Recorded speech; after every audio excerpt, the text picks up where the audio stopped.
안녕하세요. 커피앤크라임 채널에 오신 것을 환영합니다. 이야기에 앞서 사건에 등장한 등장인물들의 사진이 궁금하시다면 네이버 블로그에 커피앤크라임을 검색하셔서 제 블로그를 확인해보세요. 자, 오늘은 2016년에 영국에서 일어난 청소년 범죄에 대해서 이야기를 해볼까 합니다. 해당 사건은 영국의 링컨셔라는 작고 꽤 안전한 동네에서 일어나게 되는데요.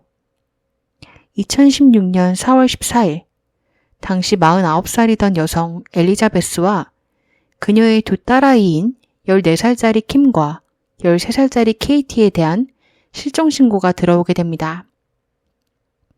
이날은 목요일이었는데 두 딸은 학교에 등교를 하지 않았고 엘리자베스 또한 출근을 하지 않았기 때문에 신고가 들어간 것이었어요.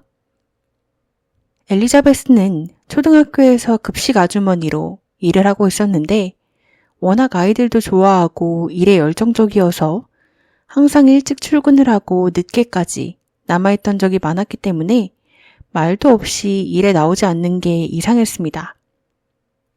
사람들은 계속해서 기다렸지만 다음 날인 금요일이 되어도 이 셋은 어디에서도 보이지 않았어요. 그렇게 다음 날도 행방불명이자 경찰들은 이 모녀의 집으로 찾아가 보게 됩니다. 하지만 문을 두드려도 집에는 개 짖는 소리만 들릴 뿐 응답이 없었기 때문에 경찰은 결국 문을 타고 들어가서 안을 살펴보게 돼요. 집 안에는 강아지와 함께 14살짜리 장녀 킴과 그녀의 남자친구인 루카스가 거실에 누워서 껴안고 평화롭게 TV를 보고 있었습니다. 이틀 동안 사람들은 집에도 찾아가 보고 집에도 계속해서 전화를 했었는데 집에 누군가 있었으면서 응답을 안 했다는 사실에 경찰들은 어이가 없었어. 일단 경찰은 세 사람의 실종 신고를 받은 상태였기 때문에 한 명은 찾았으니까 킴에게 엄마가 어디에 있냐고 물었습니다. 킴은 경찰에게 시선도 주지 않은 채 TV만 주시하며 차갑게 위층이라고 답을 했어. 경찰은 위층으로 향했고 전혀 예상하지 못했던 끔찍한 광경을 마주하게 됐습니다. 엄마인 엘리자베스는 자신의 침실에서 피범벅이 된 채 사망한 상태였고 옆방에 있던 케이티 또한 방에서 피범벅이 된 채 사망한 상태였기 때문이었죠. 경찰들은 즉시 아래층으로 내려가서 이 둘을 체포했습니다. 우선 이 둘에 대해 설명을 해드리자면 루카스 또한 킴과 같이 14살이었고 아버지가 없이 자랐고 어머니는 루카스가 고작 4살일 때 돌아가셨기 때문에 루카스는 이모 밑에서 자랐지만 학교에서도 문제를 많이 일으키고 결국 퇴학까지 당했던 문제아였어. 킴도 아버지가 없이 자랐다는 공통점이 있었고 엄마랑은 자주 싸우며 별로 사이가 좋지 않았대요. 킴도 어렸을 때부터 말을 안 들었기 때문에 한 번은 킴이 고작 6살일 때 엘리자베스에게 반항을 하고 싸우다가 엘리자베스는 이성을 잃고 킴의 뺨을 때렸던 적이 있다고 합니다.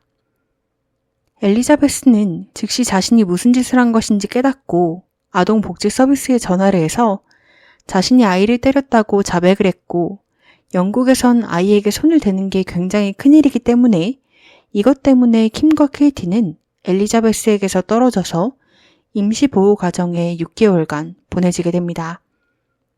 그리고 아이들은 다시 엘리자베스랑 같이 살기 시작했지만 킴은 여전히 엄마에게 적대심을 가지고 있었어. 하지만 동생인 케이티와 엘리자베스의 관계는 전혀 달랐습니다.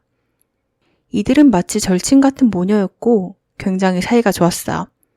킴은 종종 그런 이들의 관계를 질투하곤 했습니다.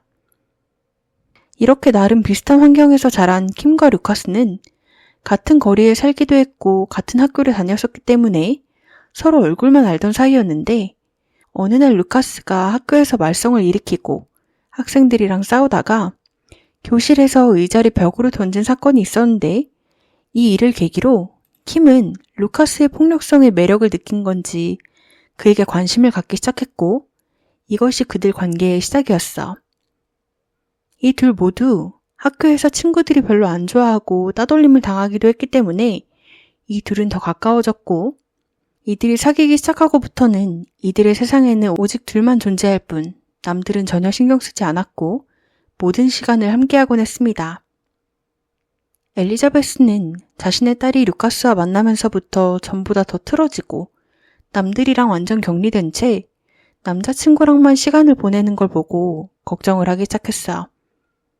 그래서 결국 자신의 집에서 거의 살다시피 하는 루카스를 킴에게 더 이상 남자친구를 데리고 집에 오지 말라고 말을 하게 됐고 모녀의 사이는 전보다도 더 틀어졌습니다.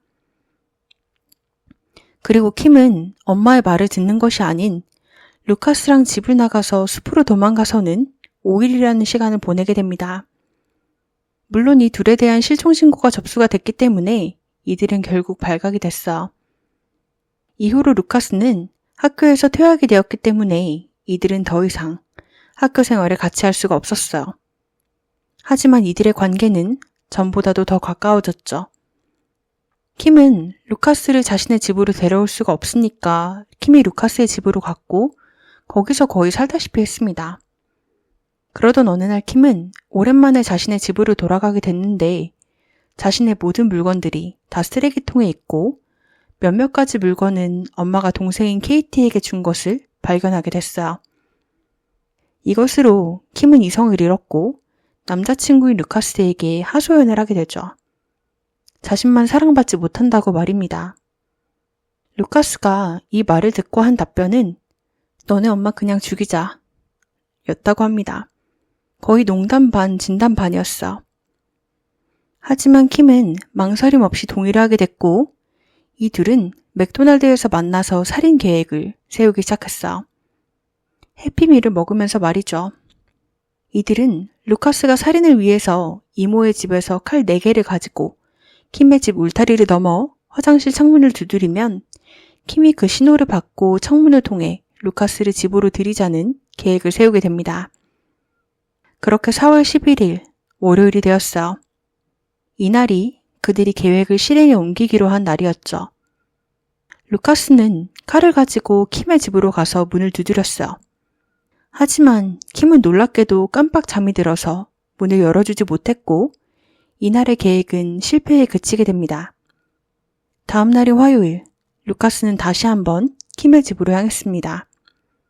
하지만 이날도 역시 킴은 잠에 빠져서 답을 하지 못했대요. 그리고 다음 날인 수요일, 안타깝게도 이 계획은 실행되게 됩니다. 킴은 루카스를 집으로 들였고 루카스는 엄마의 방으로 가서 그녀를 8번이나 찔러서 살해를 했어요. 루카스가 이렇게 잔혹한 범행을 저지르는 동안 킴은 화장실에서 가만히 기다렸다고 합니다. 그리고 기다리던 중에 킴은 엄마의 방에서 큰 소리가 나는 걸 듣고 엄마가 아닌 루카스가 걱정이 되어서 엄마의 방으로 들어갔어요. 그녀의 앞에는 최대한 방어를 하려 노력을 하고 있는 엄마와 엄마를 잔혹히 공격하고 있는 루카스의 모습이 있었습니다. 방은 어둡기도 하고 이 둘은 마구 엉켜 있었어. 그러던 중 킴의 앞에 한 손이 내밀어졌는데 킴은 그게 루카스가 내민 손인 줄 알고 손을 잡았지만 알고 보니 엄마의 손이어서 손을 잡자마자 역겨움에 뿌리쳤다고 후에 진술하기도 했습니다. 얼마나 엄마를 증오했길래 그런 것이었을까요? 그렇게 엄마가 사망했고 이제는 킴이 케이티를 죽일 차례였어. 하지만 킴은 도저히 못하겠다고 루카스에게 부탁을 했습니다. 루카스는 그렇게 망설임 없이 킴의 방으로 가서 엘리자베스와 비슷한 방법으로 잔인하게 살해했어. 루카스는 그렇게 망설임 없이 케이티의 방으로 가 엘리자베스와 비슷한 방법으로 잔인하게 살해했습니다. 이 둘 모녀는 그렇게 13일 수요일 밤에 사망을 했습니다.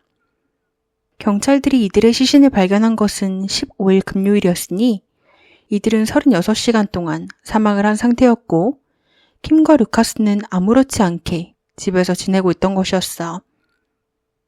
이들은 엘리자베스와 케이티를 살해하고 제일 먼저 목욕을 했다고 해요. 그리고 루카스는 자신이 제일 좋아하는 셔츠인데 피 때문에 얼룩이 졌다며 티셔츠에 대한 불평을 했다고 했죠. 그리고 이들은 거실에 누워서 경찰이 들이닥칠 때까지 트와일라이트 영화를 4편 연달아 봤다고 합니다.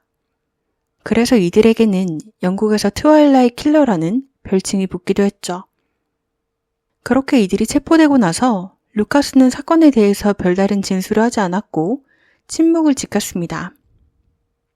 그리고 킴은 자신이 한 짓이 맞다며 엄마와 동생의 사이가 질투가 났고 엄마가 자신의 인생에 간섭하는 게 너무 싫었기 때문에 그래서 엄마를 죽였고 동생을 죽인 이유는 엄마를 잃고 나서 동생이 많이 힘들어할 거 알았기 때문에 정신적 고통을 덜어주기 위해서 동생을 죽인 거라는 이유를 댔습니다.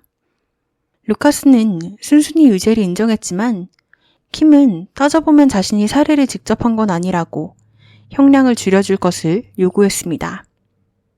하지만 이 둘은 모두 유죄를 선고받고 20년형을 받게 되었어요. 이들은 32살일 때 다시 세상 밖으로 나올 것입니다. 그리고 아무 일도 없었다는 듯 사람들 속에 섞여 살아갈 것이죠. 여러분들은 이 사건에 대해서 어떻게 생각하시나요? 여러분들의 의견 댓글로 많이 남겨주세요.